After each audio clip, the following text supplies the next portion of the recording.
Excelente. Acho que estamos ao vivo agora. Bom dia para todos. Estamos começando aqui mais um Meetup Incríveis. E o tema de hoje é muito legal. Antes de fazer uma introduçãozinha sobre o Hub Incríveis, como de praxe, né? Acho que quem já ouviu vai ouvir de novo. Mas no Hub Incríveis a gente tem o objetivo de trabalhar a economia circular de embalagens. A gente fez um mapeamento e por motivos muito óbvios, né? As embalagens elas geram bastante impacto positivo, porque elas protegem o alimento, preservam o alimento, fazem eles durarem mais, facilitam logística, além de ser um ótimo ativo de comunicação para as marcas, mas ao mesmo tempo elas têm também impactos negativos, e um deles é o resíduo das embalagens, que é grande. Embalagens representam, segundo estimativa, aproximadamente 70% dos resíduos não orgânicos, né? E a gente montou o Hub com esse objetivo, de trazer projetos práticos, trabalhar os dados a favor de gerar negócios e como é que a gente amplia esse tema. E a gente, nesse caminho, nesse último ano, a gente inaugurou aí logo após o Covid, dia 26 de março do ano passado, e começamos os meetups e a gente vem se perguntando quais são as perguntas mais complexas desse setor. E hoje a gente está aqui com alguns convidados especiais, vou até abrir a tela aqui para mostrá-los, e com o objetivo de trazer uma pergunta super complexa e que, confesso, Roberto, sou apaixonado, tenho que apaixonar cada vez mais em tentar resolver os problemas desse setor e ver e aprender como que o setor vem resolvendo já. A gente fez uma pergunta que é: por que os catadores não são remunerados, né, pelo serviço prestado? Eu já contei a historinha várias vezes, vou contar mais uma vez em público aqui ao vivo, que uma amiga minha virou para mim e falou: nossa, André, você tem aquele projeto do Hub Incríveis lá, super legal, de economia circular, de embalagens. Inclusive no meu condomínio eu fiz uma parceria outro dia, super bacana com uma cooperativa da minha região. Que legal, como é que foi? Não, ela vai lá, coleta os materiais, agora a gente separa, tá todo mundo separando, prédio inteiro engajado. Eu falei: que bacana, e quanto você paga por esse serviço que ela te presta? E ela falou: pagar? Mas como assim pagar, né? Não, eu estou dando o material, né? Eu já estou separando, fazendo todo o trabalho, e a cooperativa vende esse material e ganha dinheiro. Eu expliquei para ela, baseado no anuário da ANCAT aí junto com a Pragma, né? Outro dia eu estava conversando com o Dione, que tem lugares que pagam 2 centavos o quilo do vidro, né? E que no Brasil a gente recupera menos de 0,14% do vidro. Ou seja, tem desafios ainda, né? Tem mercados que pagam melhor no vidro e que estão fazendo boas soluções de vidro. Quando você vai para a latinha, né? Até a BAL, que o Estevão já participou no Meetup com a gente, que divulgou outra, a gente é um case de sucesso, né? Global. A gente recupera mais de 97% do alumínio de latinhas no Brasil, mas ao mesmo tempo tem problemas ainda, né? Tem a dificuldade social, de a que custo a gente está fazendo isso, o catador sendo mal remunerado. Então, esse é um tema muito complexo, porque tem muita gente fazendo coisas boas, e eu acho que a gente está com um time super de peso aqui para discutir esse tema em público e ampliar o tema aqui no Hub. Já fazendo um spoiler, né? Vocês vão ouvir a gente falar durante o Meetup aqui que a gente está começando um projeto para responder essa pergunta de forma estratégica com algumas organizações, em parceria com a ANCAT, Associação Nacional dos Catadores, que o Roberto Rocha, o presidente, está aqui representando. Tudo bem, Roberto? Bom dia. A Ana, já vou liberar para cada um falar, só para apresentar todo mundo rapidinho antes. A Ana, que todo mundo já conhece, da Fundação Avina, está aqui conosco. Daqui a pouco chega o Matheus também, Mendonça, da Avina, que vai comentar um pouquinho e ajudar a complementar. E a gente está com um convidado especialíssimo hoje aqui, que é o Edgar Souza. O Edgar, ele é catador individual e ele participa dos nossos meetups há algum tempo já como ouvinte. E no último meetup eu desafiei ele a mandar um e-mail me contando a história dele e acabei convidando ele aqui para participar. Bom dia, Matheus. Seja bem-vindo, já estamos ao vivo aqui. Eu vou começar com a Ana. O Matheus caiu, deve ter tido algum problema. Vou começar com a Ana, se apresentando rapidamente em 1 minuto, depois Roberto, Edgar, depois a gente entra nas perguntas aqui sobre o tema. Obrigada, André. Bom dia para todas e todos. É um privilégio voltar. Acho que esse é o meu primeiro meetup de 2021. Eu participei de vários ano passado, mas esse ano é o primeiro. Eu sou Ana, eu integro a equipe da Fundação Avina. Eu estou há 13 anos trabalhando com esse tema de reciclagem inclusiva, agora com esse olhar mais de economia circular, e a Vina também é cofundadora do Hub Incríveis. Então, a gente está junto aí, vai fazer 2 anos, né, André? Agora em maio, 2 anos na construção do Hub. Então, obrigada aí pela participação de todo mundo. Passa rápido, né? Acho que tem uns 3 anos, viu, Ana? Desde que a gente tentou a primeira vez aqui lá no 104 e começou a falar desse projeto. Vai lá, Roberto. Bom dia, né? Eu sou um catador de material reciclável, Roberto Rocha, catador de material reciclável.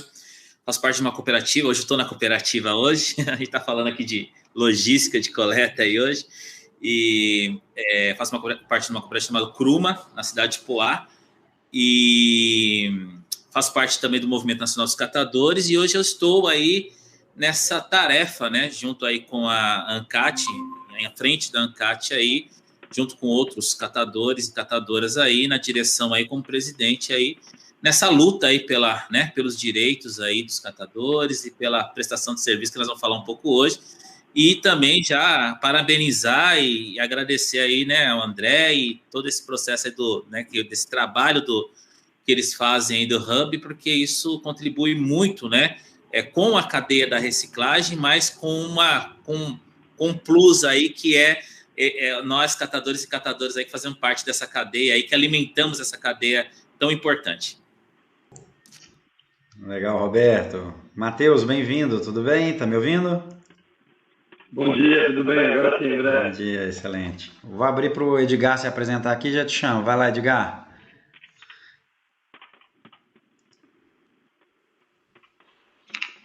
Bom dia a todos que estão nos ouvindo, né, assistindo aqui o Hub Incríveis. Sou o Edgar de Souza, trabalho aqui na região de São Paulo, Zona Sul, mais precisamente em Interlagos. Sou um catador avulso, mas tenho um projeto aqui, a Future Cycle, e também compro material reciclável também. Água com sucateira também, pequena sucateira aqui na região. Legal, obrigado, Edgar. Essa área é muito interessante, né? A gente tem chamado de rede invisível, que é difícil trazer dados porque é muito grande e muito espalhado. Depois eu vou fazer algumas perguntas sobre o tema. Matheus, mais uma vez, prazer reencontrá-lo. Acho que 2021 é a primeira vez que a gente está se falando, né? Mas ano passado participou ativamente. Bom dia, gente. Eu faço parte da equipe da Vina, especialmente no Pacto dos Plásticos, e estou apoiando todas as agendas aqui de fortalecimento das organizações de catadores e catadoras, buscando formas aí, né, de viabilizar essa remuneração, o reconhecimento, né? Eu acho que é invisível nos dados, André, mas a visibilidade dos catadores já foi conquistada aí. Eu acho que o trabalho é extremamente importante, são, né, essenciais para essa cadeia de valor, para a gente conseguir encontrar a economia circular. Então, eu acho importante, esse trabalho é fundamental, e aí entender formas alternativas, né, superar barreiras para que a gente consiga dar esse passo há tanto tempo almejado, né, Roberto? Né, Ana? A gente está há muito tempo. Outro dia estava resgatando o estudo do PSTAL, e o estudo do PSTAL é de 2010, pagamento por serviços ambientais urbanos, né? E agora com a nova lei de PSA, então a gente tem um espaço aí para construir essa agenda de avanço, né? Bom dia, espero que a gente tenha um papo hoje que nos ilumine para superar. Excelente, com certeza. Estamos com as melhores pessoas aqui, na minha opinião, para falar sobre o tema. Legal essa questão do invisível, né? Eu lembrei aqui quando os caminhoneiros resolveram parar antes da pandemia um pouco, né? E a gente viu a importância daquilo. E o catador é a mesma coisa, né? Todo mundo na pandemia aí, sem querer sair de casa, mas estava lá o catador firme e forte, ajudando a prestar o serviço ambiental, que é mais do que ambiental, ele é social, ele é ambiental, né? Se parar, ele vai impactar a vida das pessoas. E o Roberto está desde o início lá com a gente, ele de casa, é um parceiro estratégico do Hub nosso, e a gente montou esse projeto de fazer um design sprint focado em responder a pergunta de por que os catadores são remunerados, exatamente porque eu acho que a gente conversando, né, Roberto, a gente falou, ainda tem dúvida de que ações práticas a gente pode fazer, porque ainda é muito complexo. E esse mercado não invisível no sentido de que não tem valor, mas invisível de que as pessoas demoram a dar valor. E eu e Roberto e a Ana viemos discutindo muito isso no Hub, né? E semana passada eu tive o prazer aí de ter um ok do Roberto para uma prática que eu acho que vai ser muito legal testar. Também já vou dar um spoiler, não tem contrato assinado, tem nada, mas o Roberto está dentro de casa. É bom que a gente assume compromisso público aqui, depois tem que voltar atrás mais, né, Roberto? A gente falou, pô, mas a gente sempre chama os catadores para vir conversar, para vir dar dado, para entrevistar, mas a gente nunca remunera ele por esse serviço, né? Por que uma empresa consegue remunerar uma consultoria, né? Minha empresa é uma consultoria, a banco, a Vina, e não consegue remunerar um catador quando ele vem participar de um processo de levantamento de dados? Então, nesse projeto vai ser o nosso primeiro protótipo, né? Que a gente está quase um ano aí querendo prototipar, mas nós vamos remunerar os catadores que a gente vai chamar para trazer dados. E vamos aprender, né, Roberto, as dificuldades que tem de se remunerar o catador em todos os tipos de serviços. Que eu acho que tem vários serviços que eles podem prestar e já prestam, né, para a sociedade. Um deles que a gente usa muito no Hub é chamá-los para entender o mercado. E se alguém me chamar para entender o mercado, eu cobro, né, Matheus? Né, Ana? A gente cobra. Me chama para entender o mercado, beleza. Vou te mandar uma proposta. E foi isso que eu propus para o Roberto, né? Vamos prototipar isso. Então, Roberto, queria ouvir um pouquinho aí, claro, sua visão como Roberto, catador, e a visão da ANCAT, que vocês estão implementando aí dentro de governança, compliance, que eu tenho gostado muito de aprender como vocês estão fazendo, muito organizado.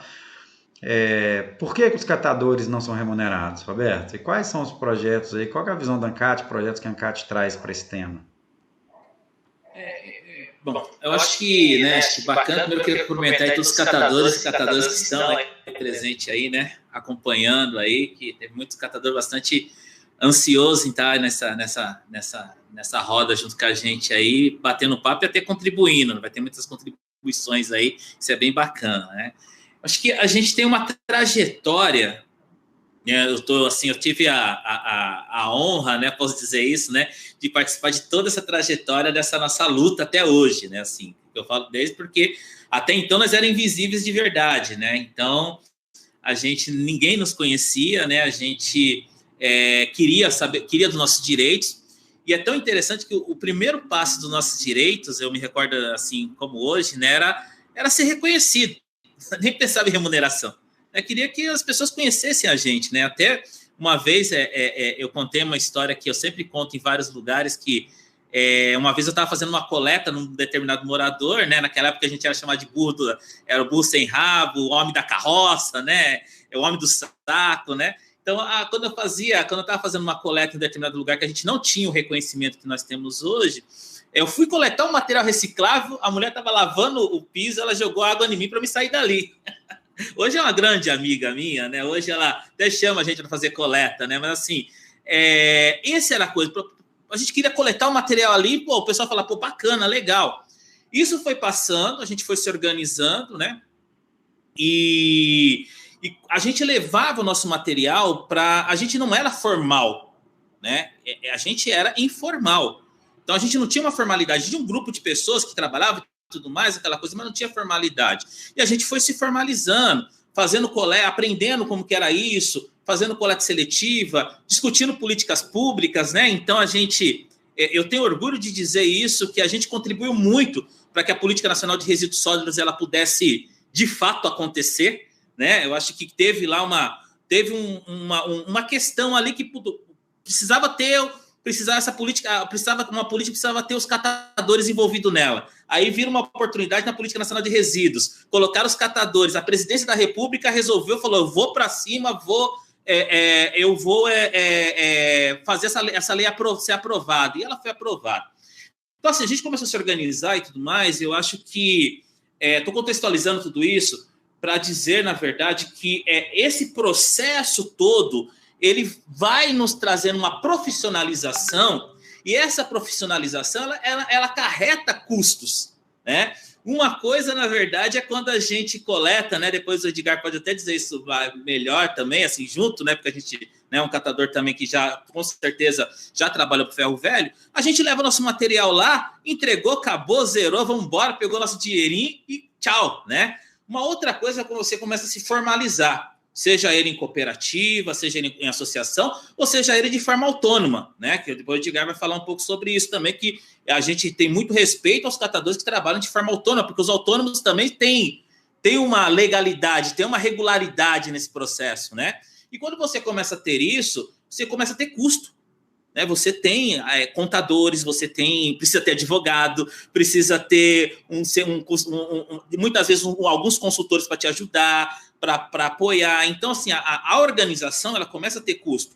E só o material reciclado, ele não fecha essa conta. Essa é a grande coisa, né? O material reciclado, mas porque o ferro velho tem um monte de material lá, o cara chega com um carrão, o cara é rico, mas o cara não paga imposto, o cara não paga os direitos dos catadores, não paga nada, né? Então, assim, é diferente da cooperativa. A cooperativa tem que pagar INSS, a cooperativa tem que pagar insalubridade, né? Então, tem uma série de custos aí que tem que ser pago, que esses custos muitas vezes não são vistos. E aí, por que os catadores devem ser remunerados? Primeiro, porque nós exercemos um serviço igual a qualquer outro tipo de serviço, né? A coleta convencional, os caras recebem. Por que a coleta seletiva não pode receber? E aí eu acho que, só para mim finalizar para mim, né, depois eu falar um pouquinho mais, eu acredito que nós, né, catadores e catadoras também, se prendemos muito só na prestação de serviço da coleta seletiva com o município. Né? Eu acho que a gente patinou um pouco nisso, acho que a nossa cabeça precisa abrir um pouco, né? Então, assim, eu sempre digo hoje nas minhas falas e tudo mais, que tem alguns serviços que a gente sabe que a gente presta além da coleta seletiva, que ele é importante, né? Então, a gente presta um serviço para o município, é lógico, né? Como agentes ambientais lá da limpeza pública municipal, fazemos nosso serviço também como educadores ambiental. Estava dizendo esses dias aí para um determinado jornal que não tem a melhor coleta mais eficiente é feita pela mão nossa dos catadores, porque as coletas feitas pela indústria, pela empresa privada, ela só vem lixo para os catadores. Agora, quando é os catadores que fazem a coleta seletiva, aí sim, as embalagens realmente chegam, né, na cooperativa, chegam com qualidade. Então, nós executamos um serviço importante para o município. Executamos serviço também de recuperação de embalagens, né, para as empresas aí que são fabricantes de embalagem. Executamos também um serviço tão importante também para a cadeia da reciclagem. A gente somos os principais alimentadores da cadeia da reciclagem e somos o elo mais fraco. Isso tudo comprovou quando foi no momento da pandemia. Já existem estudos, né, que dizem que 90% dos materiais saem da mão nossa, dos catadores. Mas na pandemia, isso concretizou. Os catadores pararam, houve um lockdown na indústria da reciclagem, né? Teve um lockdown, a indústria da reciclagem ficou doida. Teve setores de reciclagem que tiveram que importar materiais para não parar suas indústrias, né? Então, a importância do trabalho dos catadores precisa ser visto dessas várias formas e precisamos ser remunerados de alguma forma nessas diversas formas de trabalho que nós executamos. Por enquanto, eu fico por aqui, depois eu falo um pouquinho mais. Obrigada, Roberto. Você sabe que um comentário sobre como é que a gente trabalha com o consumidor, por exemplo, que é algo que o Edgar vai falar depois, eu recebi umas 15 ligações o dia que apareceu na imprensa aqui em BH que a indústria da cerveja artesanal estava em risco porque não tinha embalagem para produzir cerveja. Eu falei, mas, gente, esse é um problema que acontece em todos, por que vocês estão preocupados agora? Não, mas agora tocou a minha realidade. Eu falei, como é que a gente toca a realidade de um monte de gente para as pessoas também ficarem, olharem com outra atenção, né? Então, Roberto, você traz muita coisa interessante. E o que eu vejo, assim, muito do que eu aprendi de reciclagem foi com você. Você foi uma das primeiras pessoas que eu conheci na Vina, um dos primeiros parceiros, você e Matheus, inclusive. Acho que vocês estavam até juntos a primeira vez que eu conheci vocês. E aí você traz essa perspectiva sistêmica, esse olhar holístico, que ele precisa ser integrado e ele precisa ser conectado.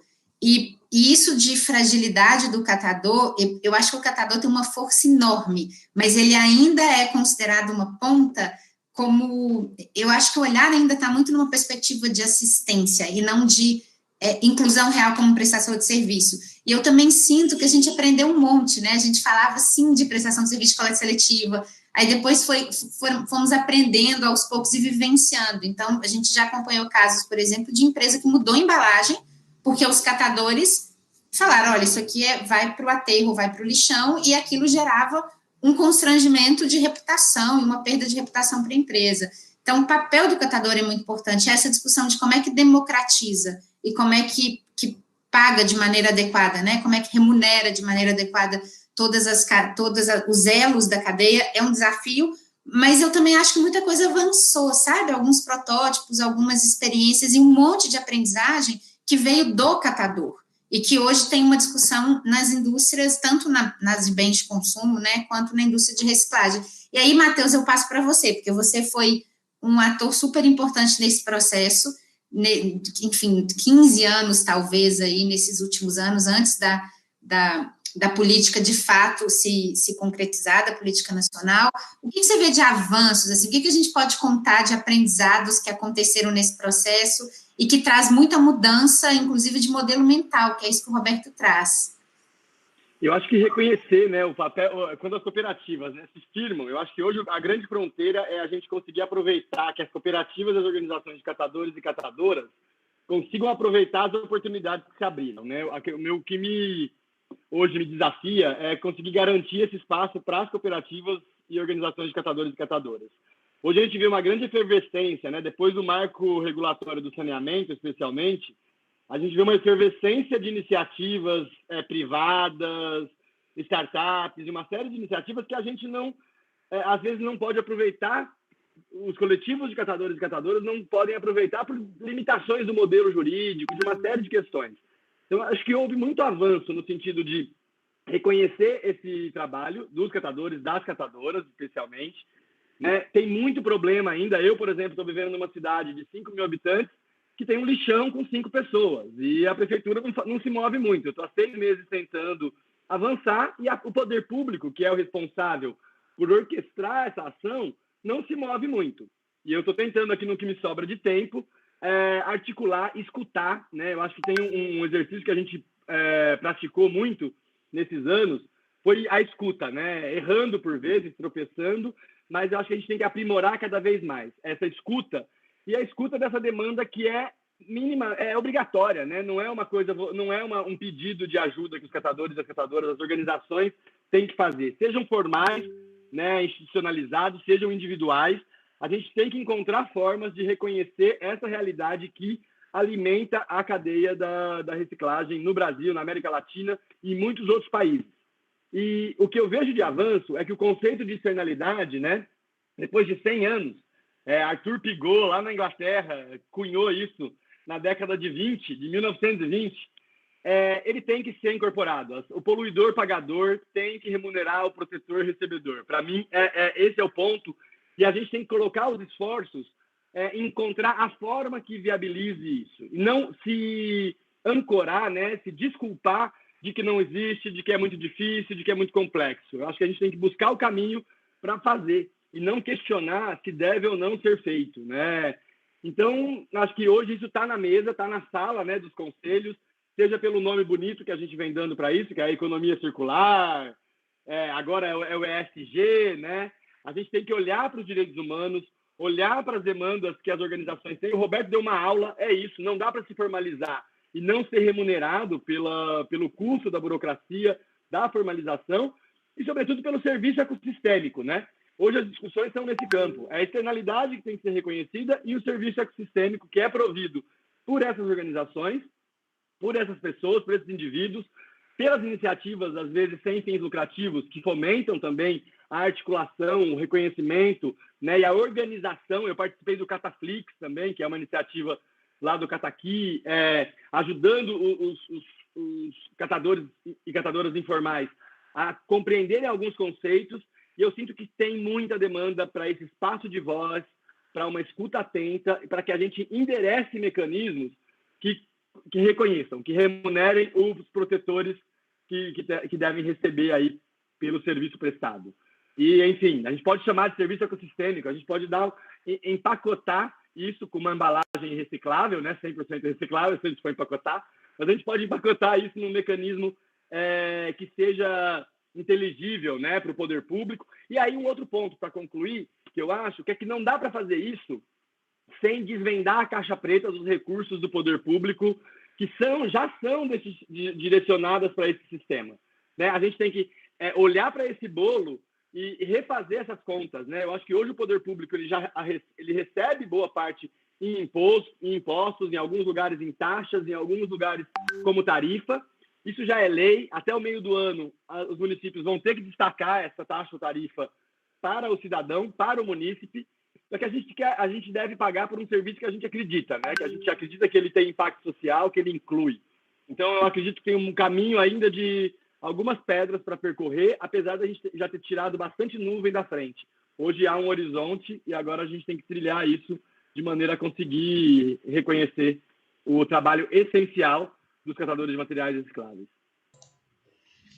Show demais. Notei aqui, serviços ecossistêmicos. Vamos falar disso depois, hein?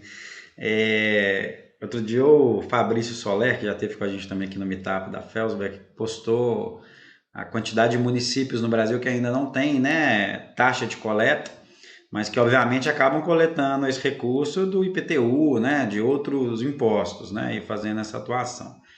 Eu vou fazer uma relembrada aqui só para nos posicionar. O volume de resíduo gerado é mais de 1 quilo por pessoa no Brasil, né? Chega a 1,1 quilo os últimos dados que a gente tem disponíveis. E a gente recupera aí aproximadamente de 1 a 4% desse volume, porque tem variações nas informações, né? E não é nem só questão de confiabilidade, é questão de forma de pesquisa e mercado. E você falou uma palavra, Matheus, muito interessante, impossível, né? Sempre que alguém fala assim, isso é complexo, ou isso é impossível, eu lembro do Walt Disney, né? Que ele fala que eu gosto do impossível porque o impossível a concorrência é menor. Então, sempre que a gente no Hub ouve a palavra isso é impossível, isso é muito complexo, a gente fala, legal, eu acho que é aí que a gente tem que somar inteligências para poder pensar de forma...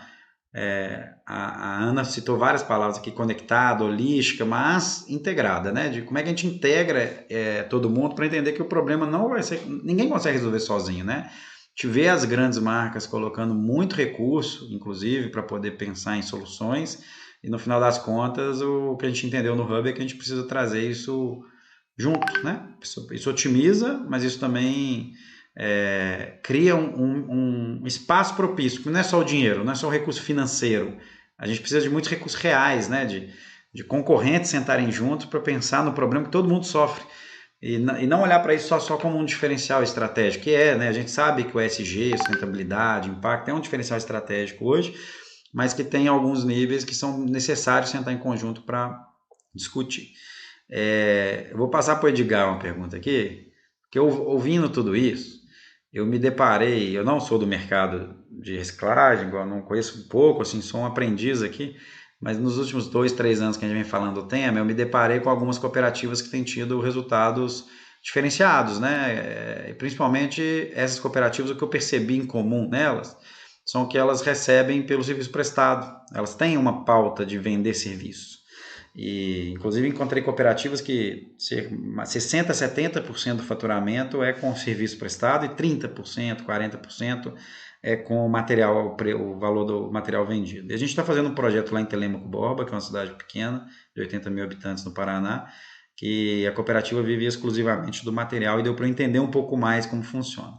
Mas e na realidade do catador autônomo, né? Do catador individual, avulso, que está no dia a dia na rua? A gente fala de accountability, de pensar a política pública, de não sei o quê, mas na realidade do dia a dia, que tipo de serviços um catador individual poderia prestar? Edgar, na sua visão, você já me falou um pouquinho sobre isso, né, nas mensagens que a gente trocou antes. Quando a cooperativa está ali, ela tem uma estrutura, ela consegue pensar no maquinário, né, em trabalhar em rede junto com a Vina, mas quando eu sou um catador individual avulso, que tipo de serviço você imagina que poderia ser possível, Edgar? Ouvindo aí na prática. Bom, na prática, o que deveria ser feito, eu até me baseio, às vezes, falando com as pessoas, da responsabilidade compartilhada que diz lá na lei, né, 2.305. Haver realmente, assim, a junção desses 3 poderes, né, consumidor, prestador de serviço, consumidor, desculpa, estou um pouco nervoso, consumidor, governo e as empresas, né, por ter a responsabilidade compartilhada, se juntarem, pegar esse pessoal que cata na rua, muito do que o Roberto Rocha, o Matheus Mendonça falou, a gente desconhece, a gente não conhece o que está realmente acontecendo. Então, eu acho que isso fica aí para poucas pessoas, porque o catador, ele nem sabe que ele deveria cobrar pela prestação de serviço. Eu converso muito com os catadores aqui e às vezes eles querem até brigar, falar que o material compensa, que não é para a gente cobrar, entendeu? Então, assim, há um desconhecimento muito grande. Então, primeiro tem que ser feito o quê? Uma educação para os catadores avulsos, para saberem que eles realmente a gente tem que cobrar pela prestação de serviço, porque, que nem o Roberto Rocha também citou muito bem, a conta não fecha. Eu quero realmente legalizar minha empresa, quero fazer algo de verdade, né? Assim, que venha a somar onde eu estou, e a conta não fecha se a gente depender somente do material. A gente tem que cobrar. E as pessoas desconhecem muito essa parte de pagar pela prestação de serviço. Então, tem que ter uma educação primeiro para os catadores saber que tem que cobrar pela prestação de serviço. A limpeza urbana que a gente também faz lá não é vista por ninguém. Poder público, pessoas, a gente realmente é invisível. Agora que a gente está começando a ficar mais visível para as pessoas, né?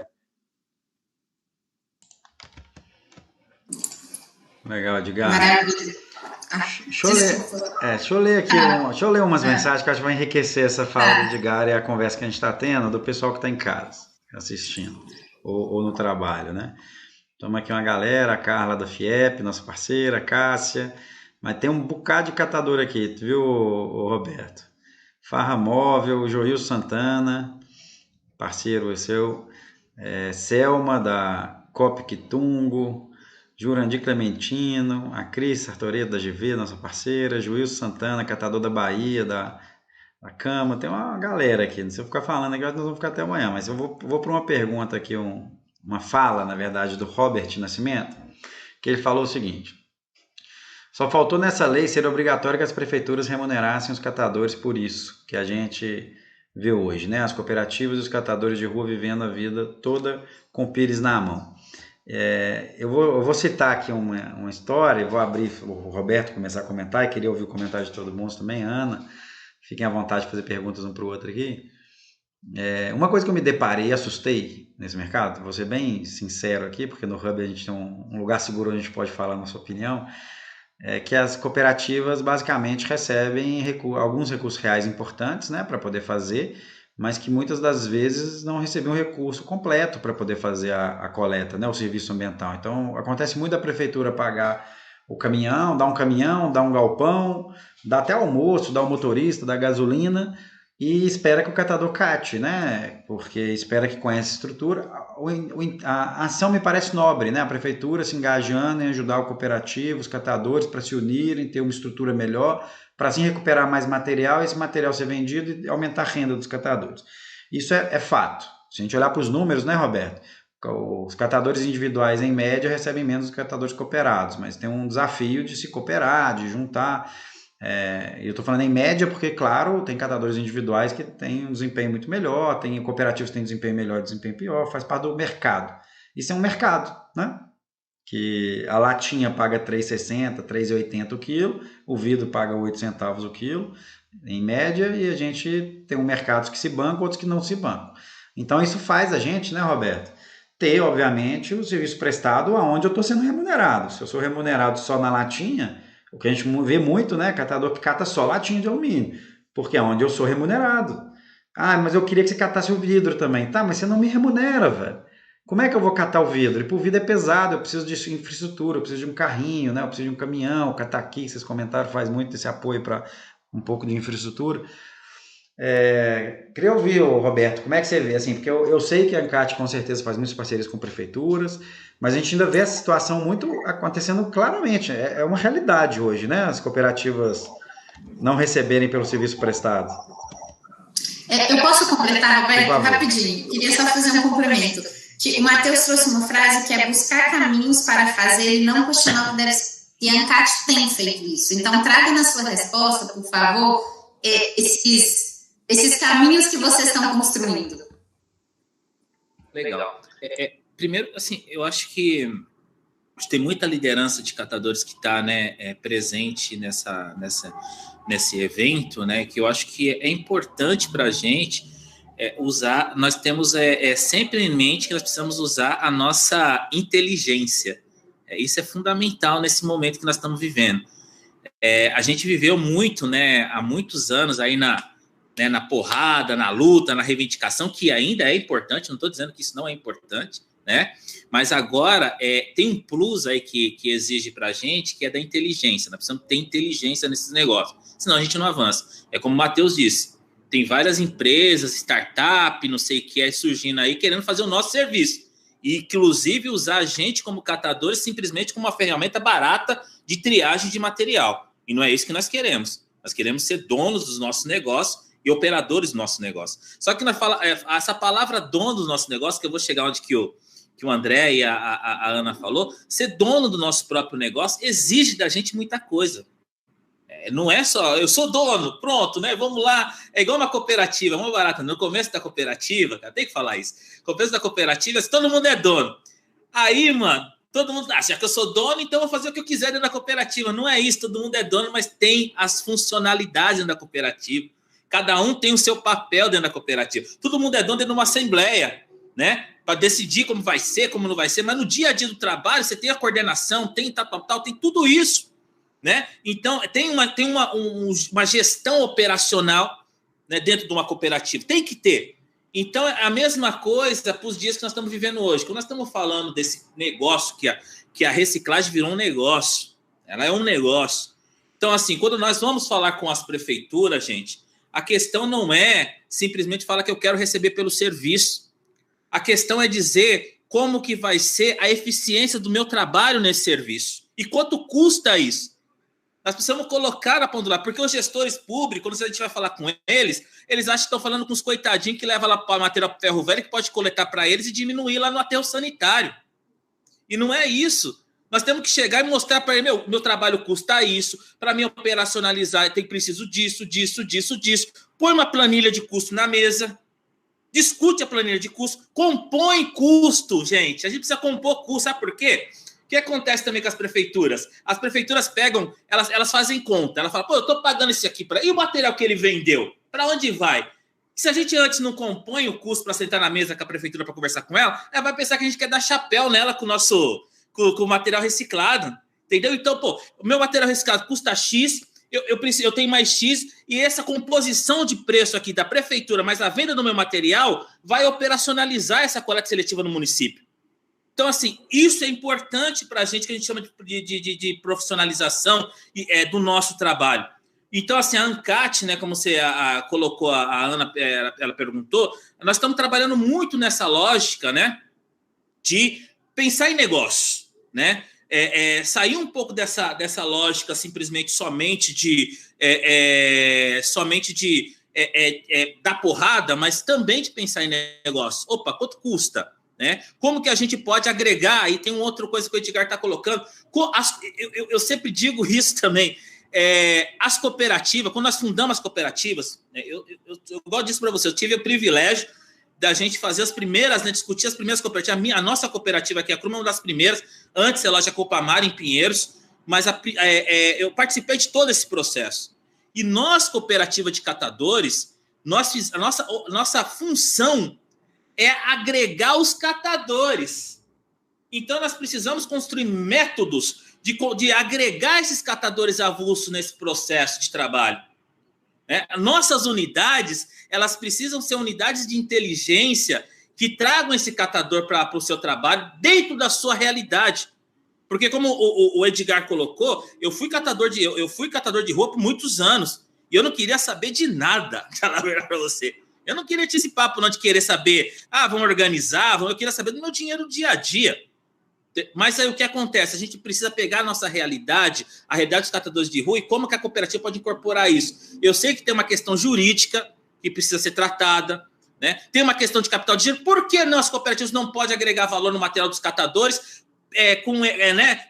coletando esse material e pagando, tendo um cartão lá e pagando para os catadores diariamente, ou quinzenalmente, ou semanalmente, para os catadores participam do resultado, que eu acho, a minha opinião, Eu acho que a maior divisão de participação nesse nosso processo, para mim, tem duas questões aí.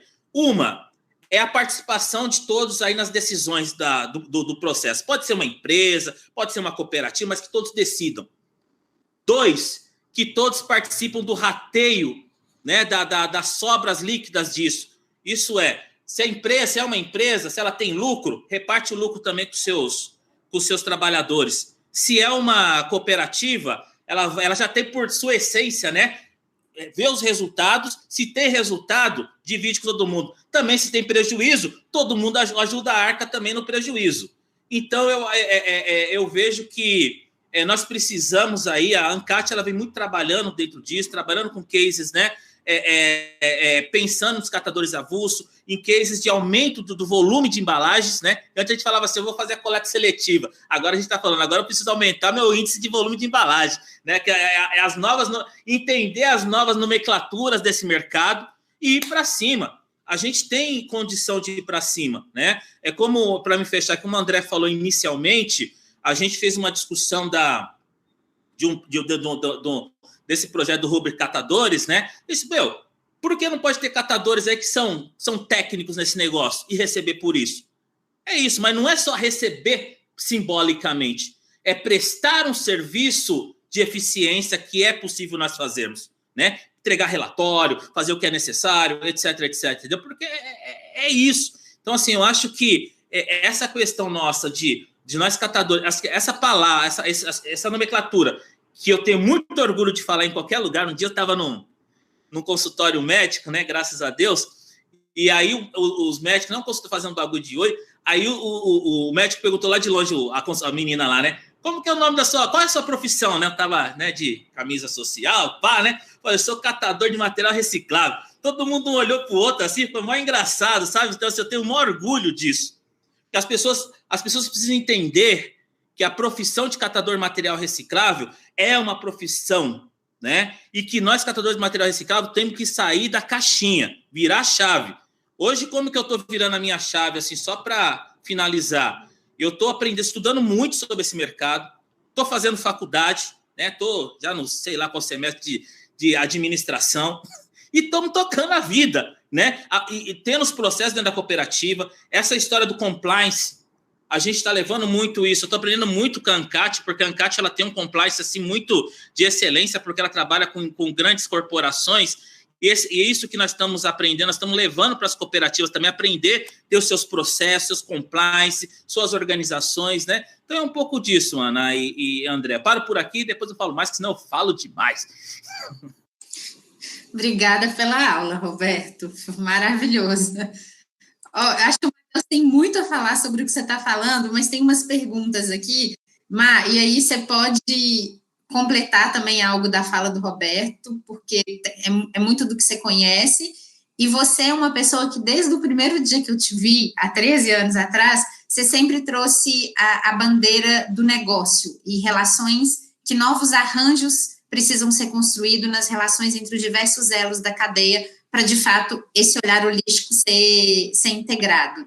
E aí tem duas perguntas aqui, que fala que é como convencer as prefeituras de que os catadores têm direito a receber pelo serviço prestado, a Cileia, e o Fabiano fala, ele está perguntando para o Roberto, mas ele está falando qual que é a sua percepção, quem deveria remunerar os serviços realizados pelos catadores, o poder público, as empresas fabricantes de bens de consumo. Eu acho que isso conversa um pouco também com a sua experiência e conecta com a fala do Roberto. Legal. Obrigado, Ana. Roberto, sempre, né? É bom encontrar o Roberto assim, empolgado, que a gente vê onde ele está pensando lá na frente, como ele está pensando, e é o desafio da gente conseguir, né, tornar isso... Porque ele está ligadão na tendência. Eu acho fantástico e a gente tem que agora trazer isso para o dia a dia das cooperativas, né? Com relação às perguntas, eu acho que não é convencer. A gente tem que se convencer, enquanto cidadão, do nosso direito de cobrar o nosso funcionário. O prefeito e os vereadores, eles são nossos funcionários, eles não são nossos chefes, eles não têm que dizer o que a gente tem que fazer. Eles têm que, né, ler a lei e cumprir a lei. Então, eu acho que a gente tem que se convencer do nosso direito de cobrança. É um desafio tremendo trabalhar com as prefeituras, com o poder público, né, municipal. Mas eu acho que tem que mudar essa perspectiva. Eu acho que a gente tem que obrigar, se organizar enquanto sociedade civil, se organizar enquanto coletivo, para apoiar as cooperativas onde existem, né? Porque tem cidade que a gente não tem essa realidade, onde não tem cooperativa ou organização, a gente tem que ajudar para que elas existam. E é o que o Roberto disse, né?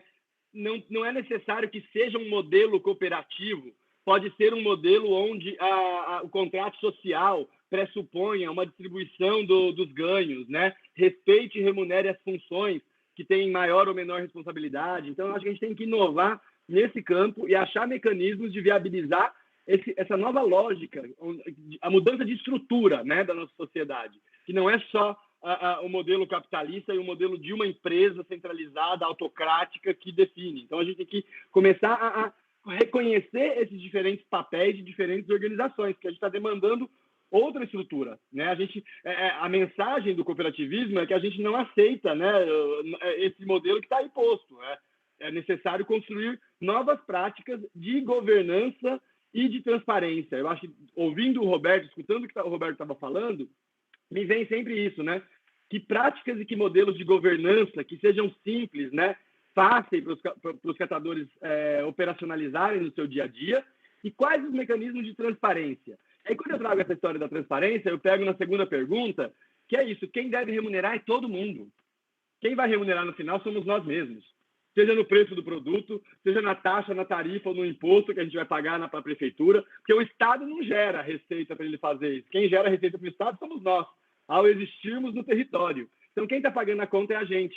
E quem tem que estar pagando a conta também é a empresa, né? Que é o princípio da responsabilidade, dentro da responsabilidade compartilhada, fazer um investimento, né? Seja na estrutura, no capital de investimento para a infraestrutura, seja no capital da operacionalização, no que na área de finanças, né, na área de administração, a gente chama de OPEX.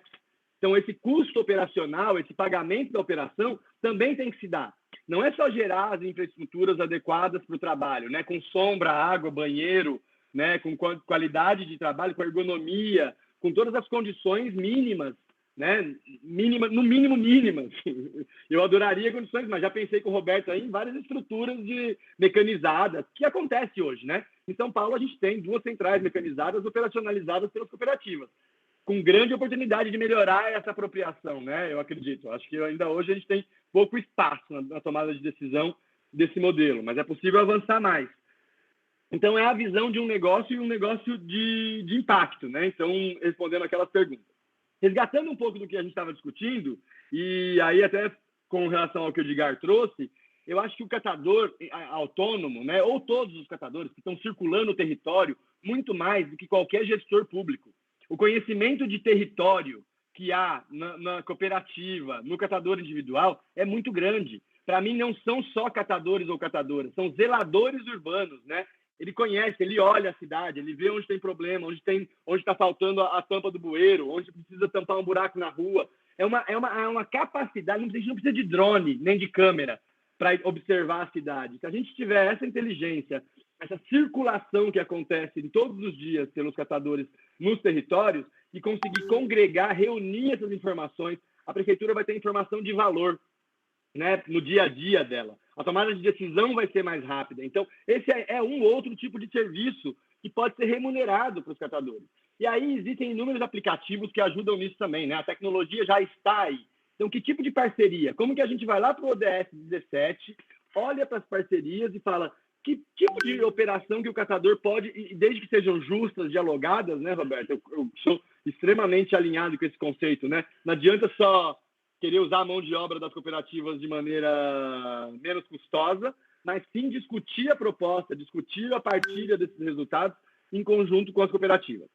E, André, o alumínio não remunera. O alumínio tem uma externalidade altíssima e, por isso, o preço dele são moedinhas de 10 centavos. Hoje em dia, cada latinha de alumínio, gente, pode chegar a valer uma moedinha de 10 centavos. Então, essas moedinhas de 10 centavos estão espalhadas por aí. Então, é por isso que o alumínio ele é tão...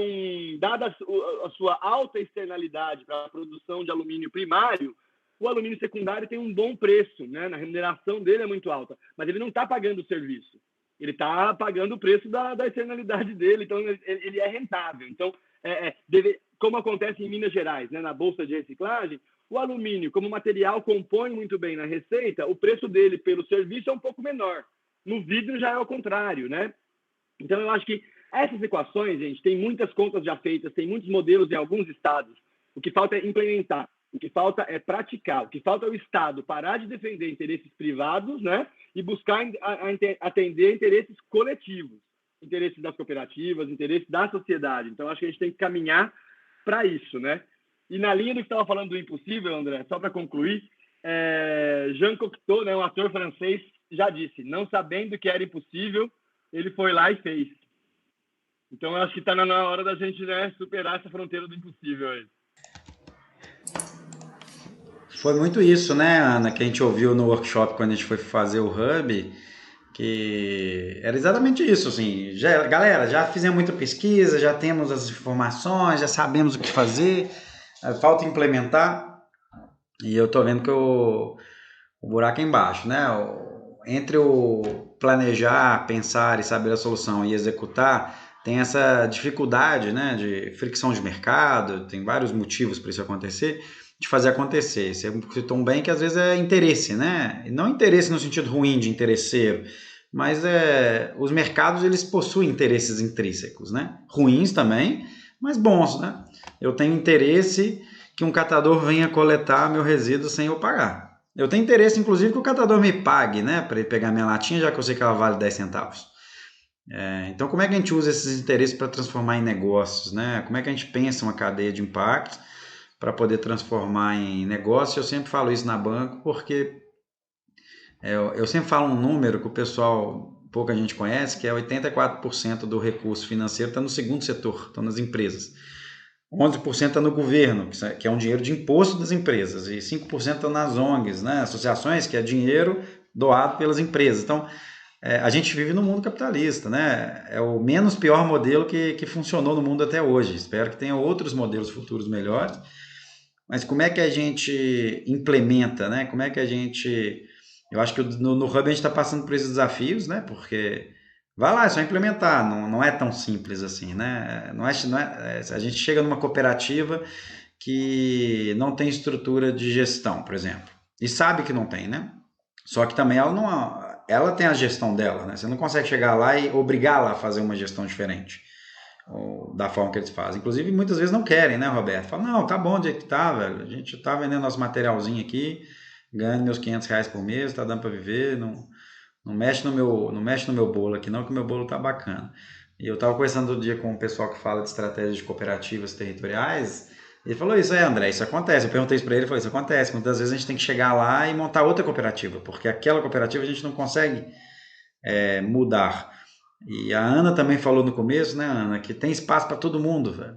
Tem muito espaço, velho. A gente tem muito mais resíduo do que a gente consegue coletar. Eu falei aqui que a gente coleta, que a gente recupera só 1, 2, 3, 4%, talvez. A gente tem muito espaço para aumentar essa coleta, aumentar essa recuperação. Na verdade, acho que as cooperativas deviam incentivar que tivessem outras cooperativas, né, para a gente poder fomentar. E saindo do termo cooperativa, né, o catador individual, que é 85%, né, dos catadores, quase, segundo estimativas,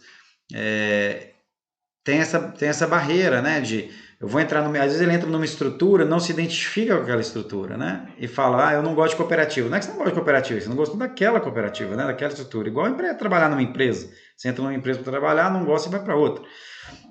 E às vezes ele vê a oportunidade de ser, hoje já reconhecido, né, Roberto? Muitos catadores que eu encontrei por aí são MEIs já, né, já se registram como microempreendedor individual, conseguem ter um faturamento, né? Já vi vários cenários de catador individual comentando. Eu não lembro se foi você, Edgar, mas uma vez um catador comentou na mensagem que atendia uma escola, que a escola pagava o catador individual para poder coletar lá 1, 2 vezes por semana naquela escola um valor fixo. Então é um catador individual prestando um serviço, né? Ele é MEI, ele vira para uma escola, é uma dor. Aí, Roberto, essa que você falou de planilha, é a dor do catador, porque é muito fácil a gente virar para o catador, manda uma planilha. O cara fala, o que é planilha? Você tá doido? Não sei o que é planilha. Nunca ouvi falar de planilha, você quer que eu mande planilha? O conhecimento financeiro, né, para poder fazer essa composição de preço. Então, aí está o grande segredo de ser cooperado, né, de ter um apoio do Mancate, de ter pessoas, profissionais que podem ajudar. Eu acredito muito na colaboração e o modelo de cooperativa, sou apaixonado, a Ana sabe bem, né? Não só cooperativa de catadores, que é um tipo de cooperativa de trabalho, mas qualquer tipo de cooperativa. Eu sempre falo aí que o cooperativo é o modelo do futuro, que é o modelo onde você pega a ponta mais fraca e transforma ela na mais forte, né? Ela vira o dono direto. É o Uber, que o motorista é espremido, mas aí ele vira dono, né? Então a cooperativa de táxi, que já existe, é um modelo muito mais futurístico, né? Muito mais moderno do que o táxi, porque o Uber. Mas por que o Uber que deu certo? Porque ele achou inovação, ele encontrou oportunidades de atender esses interesses ali daquele mercado melhor. E eu acho que muita cooperativa de táxi aprendeu, né, Roberto? A gente viu isso acontecendo aí no mercado, o quanto ele precisava melhorar. E hoje as cooperativas são muito melhor que o Uber, né? É incomparável você chamar um táxi de cooperativa hoje e chamar um táxi Uber. Você vê a qualidade da cooperativa infinitamente melhor, o que não era uma realidade há 3, 4 anos atrás. Eu acho que isso traduz também para esse mercado aqui nosso, né, de catação. A gente fez um workshop, eu e a Ana, e eu acho que o Matheus não estava nesse, eu acho. Não, um workshop que a gente fez para a Avina, junto com catadores aqui em Belo Horizonte. O Matheus não estava nesse. Que eu vou falar os nomes aqui porque é de casa, né? O Severino comentou lá, né, que os atravessadores, eles atrapalham. E eu falei assim, tá, mas no final das contas, o nosso modelo, a gente precisa também instrumentalizar os catadores e as cooperativas para que consiga compor volume para poder conseguir atender uma indústria, né? Que é o que a gente estava falando lá na hora da discussão. E isso não tem jeito de fazer com o catador individual, né? Quem vai fazer é o atravessador que chega no carrão e não paga bem os remuneradores lá, os funcionários, né? Como é que a gente muda isso, né? Como é que a gente pode trazer? Queria até te ouvir um pouquinho, Ana, que eu acho que a Avina tem muito conhecimento nessa área, né? Para a gente expandir um pouco aqui essa conversa do que nós vamos fazer no sprint. O que nós vamos fazer, galera? Nós vamos fazer 4 encontros de 3 horas. Estamos convidando um grupo de pessoas específicas, né, com a ajuda da Ancate, da Tátil Design, da House, da Avina, da Abre, da FGV, de todos os envolvidos ali no Hub, para a gente poder ampliar essa conversa, falando assim, beleza, eu preciso entender que tem dores da indústria, tem dores do consumidor, tem dores do catador individual, tem dor do catador cooperado, tem dor da cooperativa, tem dor do governo. É muito fácil, é muito comum você ouvir que o governo não está coletando a minha casa, né? Que é papel do governo. O governo ele tem esse papel, mas o governo também tem dores, né? Ele também tem coisa que ele não sabe fazer ou faz mal feito, ou não sabe. A gente precisa passar informação e ajudar o governo também, né? A gente às vezes espera sempre a ajuda do governo e quando chega numa cidade pequena igual a gente chegou, a gente está vendo tanto de ajuda que ele precisa, né? Para poder se estruturar e estão até abertos, bem abertos para a gente conversar sobre o tema.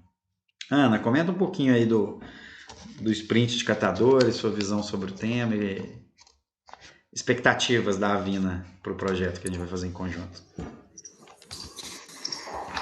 Olha, eu não sei se eu vou conseguir agregar muito mais do que foi dito aqui, porque a gente teve uma aula de pontos e conhecimentos e muito do que eu aprendi foi com o Roberto e com o Matheus, então é repetitiva. Agora, em relação ao sprint, enfim, na Avina e na Atitude R, a gente acredita muito no poder do coletivo, no poder de integrar os vários atores, não só da cadeia, mas do ecossistema como um todo. E o que a gente acredita, a partir do nosso jeito de trabalhar, é que a integração desses atores, pensando e colaborando junto, é onde a inovação acontece. Então, é onde a gente consegue identificar novas ideias, construir novos caminhos, e prototipar, talvez alguns caminhos que já estavam aí, mas a gente também não desenvolveu, mas pensar em outras perguntas, que outras respostas a gente pode construir juntos. O que a gente tem aprendido nesse processo todo, nesses quase 20 anos atuando com gestão de resíduos, reciclagem inclusiva, é que é necessário a conexão entre atores, que a gente não consegue construir de forma individual ou de forma, a gente fala em espanhol, aislada, né, como uma ilha, buscar soluções específicas, inclusive para a cadeia, para um ou outro material, porque isso a gente responde à empresa, a gente não responde a como é que funciona a gestão como um todo. E aí, talvez uma das nossas grandes bandeiras na América Latina é, de fato, buscar esses arranjos que precisam ser feitos para poder construir a remuneração adequada para todos os atores da cadeia. E o nosso olhar, a gente tem um olhar muito forte, que é um trabalho em conjunto, inclusive os catadores, eles fazem parte da plataforma da Latitude R, que é buscar que caminhos, que arranjos, que estratégias precisam ser implementadas, talvez algumas até já estão construídas, para que, de fato, essa remuneração na cadeia ela seja democrática. Eu acho que é isso, e a nossa expectativa com o Sprint, a gente está bem animado, na verdade, que é justamente trazer, assim, que outras perguntas, outros olhares, como é que a gente pode, junto, construir esses caminhos e experimentar. Na Avina, a gente acredita muito em experimentar.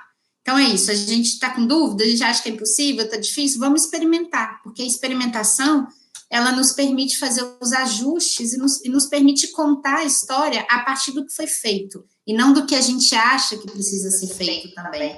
Então, é construir, acho que está muito nessa linha. Assim, em relação ao conteúdo, eu não tenho nada a agregar, o que foi falado aqui, já está vergonha de falar alguma coisa. Legal. O Edgar tá caladinho ali, mas ele tá mandando pergunta lá no YouTube pra gente, escondido. Então vou trazer uma pergunta do próprio Edgar que ele mandou ali pra gente, que muita startup pegando material de graça em comunidade, né? A gente cobrar, acaba ficando mal visto onde tem alguém que cobra de graça. Muito importante essa pergunta, Edgar, porque eu sempre me faço ela também, porque quando a gente fala de mercado, o mercado é assim, né? Eu tô lá no meu mercado tranquilão. E o pessoal tá me pagando lá para eu fazer um serviço. De repente chega alguém de fora e começa a oferecer o mesmo serviço que eu faço de graça, seja ele qual for. O meu mercado eu quebro, porque eu não consigo concorrer com quem faz de graça. Só que essa pessoa que está fazendo de graça não é porque ela é sacana, às vezes pode ser, né? Mas nem sempre é porque ela é sacana. É porque ela tem um outro modelo de negócio. Ela tem um modelo de negócio que permite ela pegar de graça sem cobrar, porque ela achou uma forma de desenvolver volume, às vezes na coleta, que vai remunerar ela melhor. Isso muda o mercado. Isso para mim é igual... E quando eu explico essa frase, eu falo, isso para mim é mercado, faz parte do mercado, né? Antigamente, nem todo mundo vai lembrar, talvez eu diga mais novo aqui, mas a linha de telefone fixo era um patrimônio, né? A gente declarava no testamento de morte lá, para na hora que morrer, passar a herança para os filhos. E hoje ela vale zero, né? Na verdade, o cara te oferece de graça. Aí ele começou a te oferecer... Primeiro era um patrimônio, custava 5 mil reais, 10 mil reais. Depois virou de graça. Barato, né? Depois virou de graça.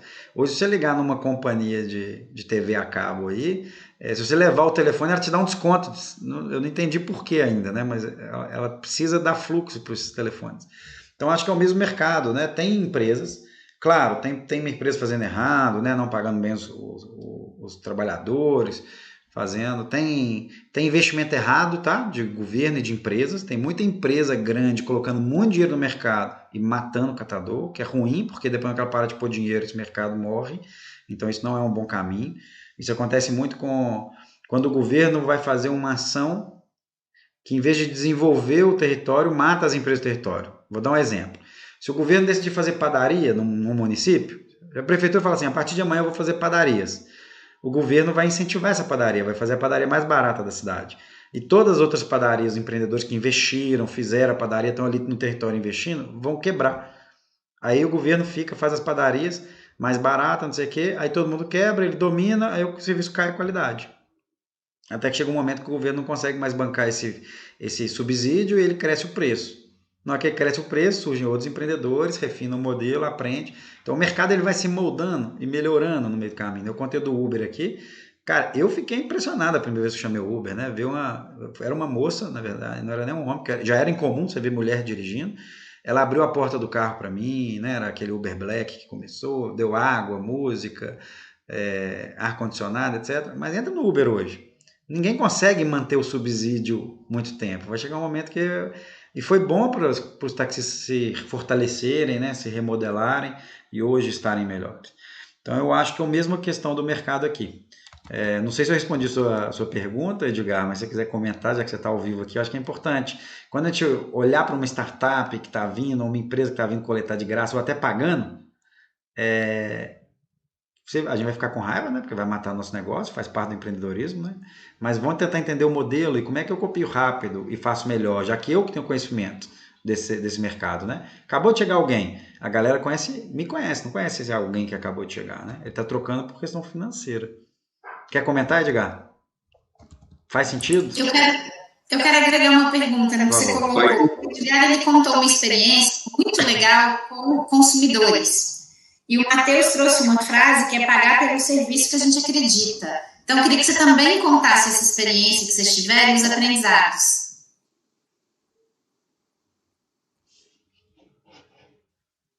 Faz sentido, sim. Parceria que eles têm, essas startups, nos quebra, né? Ainda mais dentro da periferia, que tem uma ignorância total do pessoal de não pagar pela prestação de serviço. E, assim, a gente tem que buscar o quê? Se enquadrar também, buscar parcerias com essas empresas patrocinadoras, né, de muitas startups, para a gente poder continuar vivo nessa jogada, né? Porque eu penso num jogo de tabuleiro, a gente tem que continuar vivo. E sobre a cobrança aqui na periferia, pouco a pouco a gente está conseguindo desmistificar tudo isso, né? Conversando com o pessoal, né? Expondo os custos, falando do catador, que quando você imagina um catador, a primeira coisa que vem na lembrança é o cara com o saco nas costas, ou quando ele consegue comprar um carro, o carro está completamente estragado, né? Então, assim, a gente tem que, de fato, expor que a gente tem que legalizar, né, o nosso negócio e mostrar para eles que a gente também tem que continuar vivo nessa jogada.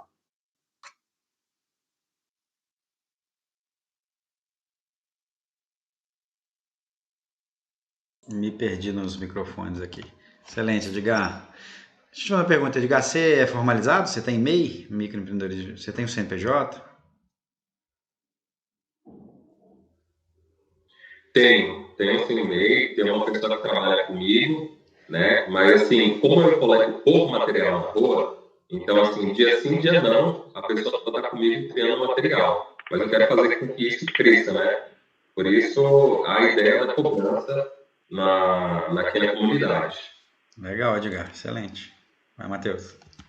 Eu queria fazer uma pergunta para o Edgar também. Como que é essa sua relação, Edgar? Se eu passar para a função aí de sucateiro, como que você estabelece um parâmetro justo e qual que é a sua relação com os catadores que apoiam esse fomento, que alimentam o seu negócio, né? Porque eles acabam coletando, entende que você compra e acaba comercializando isso.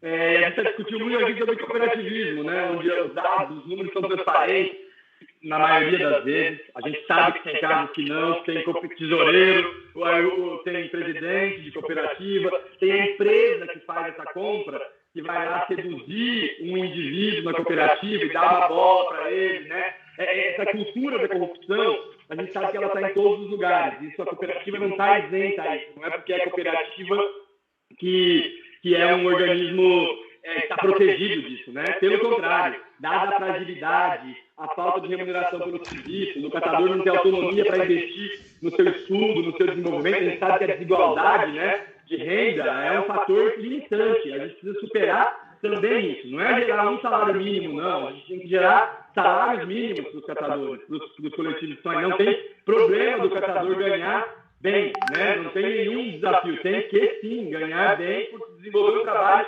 essencial e de muita dificuldade, né? Outro dia eu estava ouvindo uma palestra, alguém falou que se eu fosse catador na Alemanha, eu ia estar muito bem remunerado.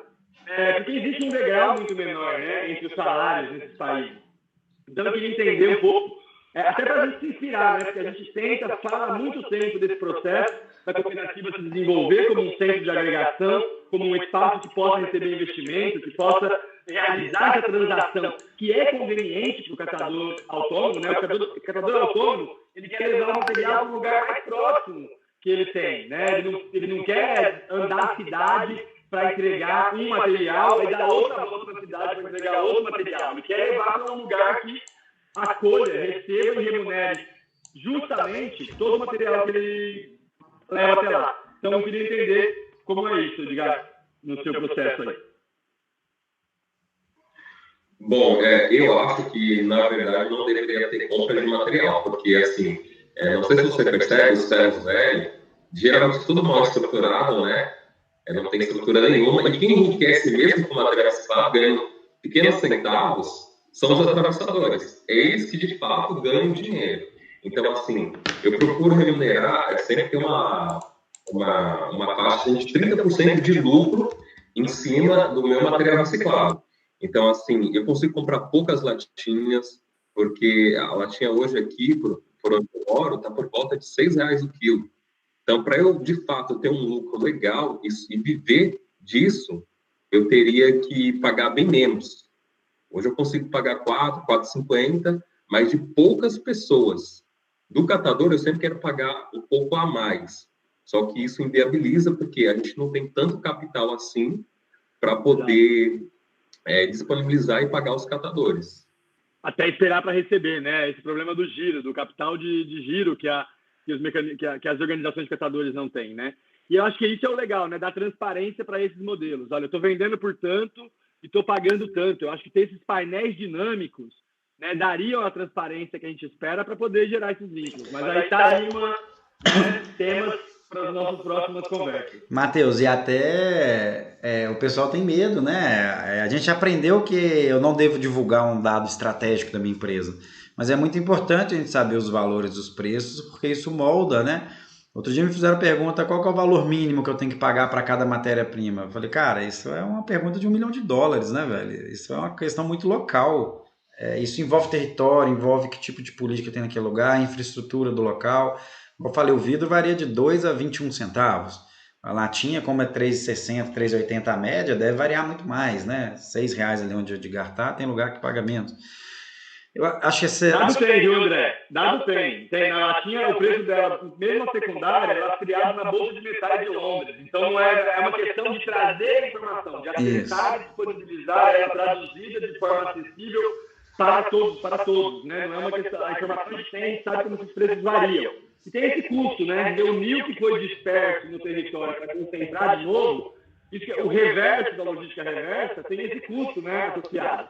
É a capilaridade do sistema. Então, a gente tem que reconhecer que isso é um custo para que a gente mantenha a saúde do planeta. É igual fazer exercício todo dia às 7 da manhã. Eu sempre, para encerrar aqui nossa conversa, a gente chegou no nosso limite, mas eu faço sempre essa pergunta, né? Porque quando você não cuida de todos os custos da cadeia, que é o que você falou de externalidade, né? Um jargão usado há 100 anos, né? Um centenário aí já. Quando você não mede no seu custo as externalidades, você vai gerando um problema, né? A gente vai gerando um problema. E o ser humano ele vai gerando esses problemas. E à medida que ele aprende, ele precisa se mover para redesenhar a cadeia, pensando em custos que às vezes ele esqueceu ou que ele intencionalmente deixou para trás, né? Então hoje a gente vê países que têm na sua matriz de custo o custo completo, né? E põe esse custo no produto, aí a concorrência fica igual, né? Todo mundo põe o seu preço considerando esse custo, mas quando a gente chega em países que ainda não consideram todos os custos, e o Brasil é um desses, né? A empresa que quer considerar o custo inteiro fica difícil, porque senão ela perde mercado, ela não consegue entrar, então começa a ser quase que uma autorização para poluir, né? Que é mais ou menos isso que a gente poderia fazer similaridade. Mas eu acho que tem um grande desafio. Eu sou um otimista, eu acredito que a gente está sempre melhorando. Acho que a gente olhar para a cadeia de catadores aí de 10, 20, 30 anos atrás, a gente vai ver uma evolução clara, né, Roberto? Eu quero agradecer aqui vocês. Vamos nos encontrar novamente em breve aí, né? Vamos trazer. E vou dar uma última palavra para cada um aqui para a gente despedir e encerrar o pessoal. Super, super obrigado aí e bom final de semana. Vai lá, Roberto. Bom, bacana, né? Show aí, a gente agradece. Eu só queria responder uma pergunta que foi rapidamente. Assim, saiu um novo manual eu fiquei sabendo ontem, tive uma reunião com um grupo de consórcio. Tem um manual da Lei 866, né, de licitações. Saiu um manual atualizado recentemente, eu não vi, mas eu tive o que eles me falaram, né? E esse manual ele tem um capítulo explícito sobre a dispensa dos catadores na coleta seletiva. Então, teve uma pergunta relacionada aí né, como falar com a prefeitura e tudo mais. Então, é legal buscarem esse manual, né, esse novo manual que saiu da 866, que isso está declarado ali nesse manual para poder fazer o diálogo com a prefeitura da dispensa da contratação com a prefeitura da coleta seletiva. Queria agradecer aqui mais uma vez, dizer que nós estamos aí, né, realmente aí na busca, né, de vários modelos aí que possam pagar pelo serviço dos catadores, né, e são vários. São modelos, tanto modelos tradicionais como modelos polêmicos. Nós vamos estar discutindo, estar conversando, tudo isso, na verdade, para uma vida melhor do catador e catadora, né? Eu acho que nós já basta, né? Acho que está na hora de dar um basta, na verdade, de ter essa desigualdade que nós temos aí da categoria e sempre nós carregando na costa toda essa cadeia da reciclagem.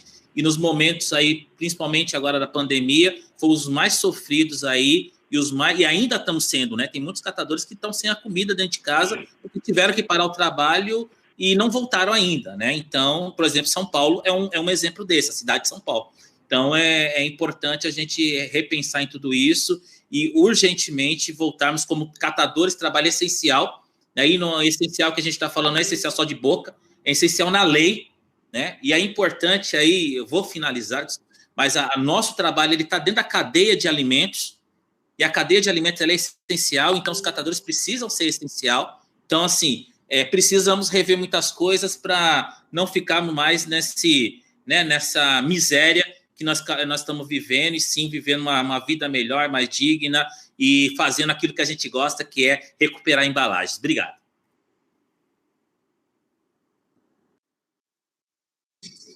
Matheus, quer? Bom, acho que tem muito trabalho para a gente fazer, né? Muita aresta aí, fio para a gente juntar, aresta para a gente cortar, gente para conscientizar, prefeituras e estados para mobilizar, né? Eu acho que a gente tem o caminho da harmonia ainda a gente demanda bastante ensaio.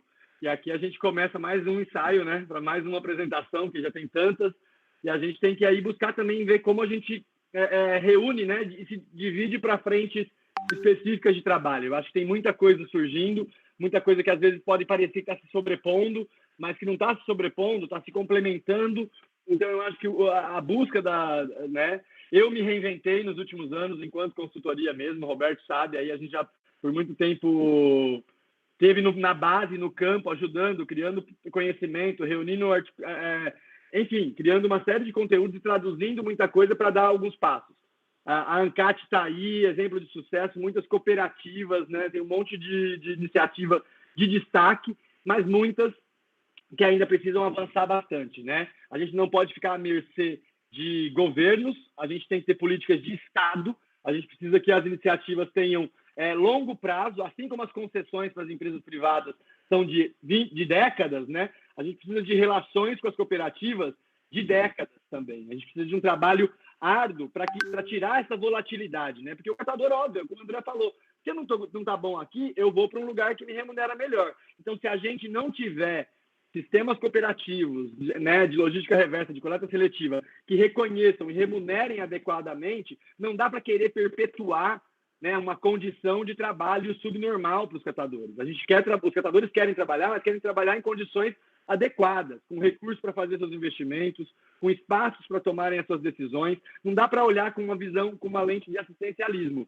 A gente tem que olhar com uma lente de desenvolvimento, né? De fomentar o processo de empoderamento, de autonomia, de liberdade de associação, de apresentação de demandas. Eu acho que tem um monte de aspectos que a gente tem que tirar os preconceitos da frente, pegar na mão e acreditar que é possível, né, mudar de patamar. Lembra, Roberto, que eu falava de tecnologia, que a gente tinha que preparar os filhos dos catadores e das catadoras para lidarem com as tecnologias que iam surgir para dentro das cooperativas. E a gente continua nesse processo. Eu acho que a gente tem que... não é achar que a cooperativa vai continuar se parando na mão. Elas estão se preparando. E não é achar que não estão também. A gente tem uma conversa na semana que vem com o Roberto justamente para isso, para fazer uma pesquisa, e a gente quer convidar os catadores, né? São mais de 15, eu não quero falar o número, porque o número remete a uma numerologia ruim, que eu vou até mudar, viu, Ana? Eu vou aumentar o número ou diminuir o número de capitais, porque esse número de capitais que a gente está falando não é uma numerologia muito boa. Então, e fazer isso com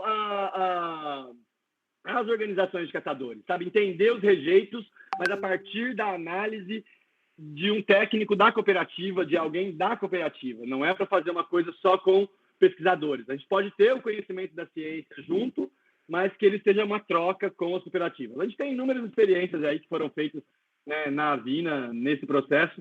Não é novidade, tá? Eu acho que isso é uma agenda que vem há muito tempo na Fundação Avina. Muitas das coisas que eu aprendi com o Maneto, Ana, aprendi e passo trocando com vocês aqui, Maneto, Oscar, né, que trouxeram essa agenda para o centro aqui das discussões. Então, um reconhecimento também aos nossos parceiros de longo tempo aí nessa jornada. E, enfim, temos muita coisa.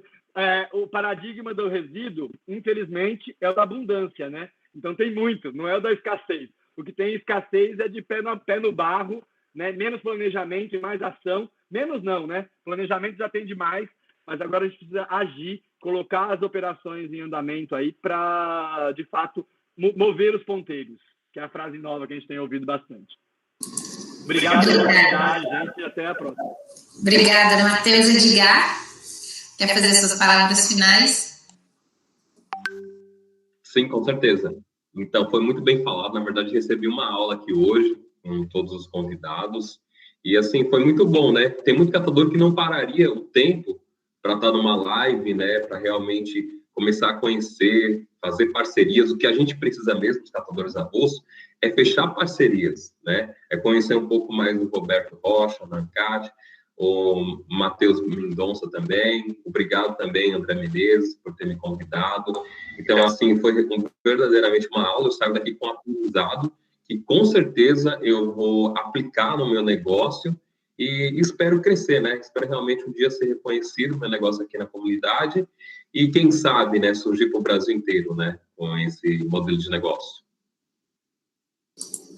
Obrigada, muito obrigada pela participação de vocês, super agradeço aí aos participantes, e antes de passar para o André, eu quero falar que acho que essas discussões e o próprio sprint, ele traz algo que na Fundação Avina a gente tem discutido desde o início, que é sair de uma perspectiva de ajudar os catadores e da assistência para uma perspectiva de somar e colaborar. Porque, no final das contas, ninguém está ajudando ninguém. Todo mundo tem interesse que isso dê certo, e os catadores, eles têm a importância que qualquer outro ator na cadeia. Então, a gente está colaborando e construindo relações de ganha-ganha. André, passo para você. Excelente. Eu acho que estamos fazendo um excelente trabalho. Vamos ver como a gente consegue unir todas as informações, né, todo esse planejamento já feito e colocar em prática. Eu acho que é um dos papéis do Hub. E os resultados desse sprint vão ser protótipos práticos que vão colocar na rua essas ações que a gente está pensando, até para aprender, né, Roberto? Será que funciona, não funciona? Como é que nós vamos tirar do papel? No final do ano, com certeza, vai estar muito melhor, podemos fazer um planejamento ainda mais robusto. E feliz aí com a parceria com a ANCAT, da gente poder, no Hub, também remunerar os catadores. Um abraço, pessoal. Um bom dia para todos. Valeu, gente. Um abraço. Bom dia.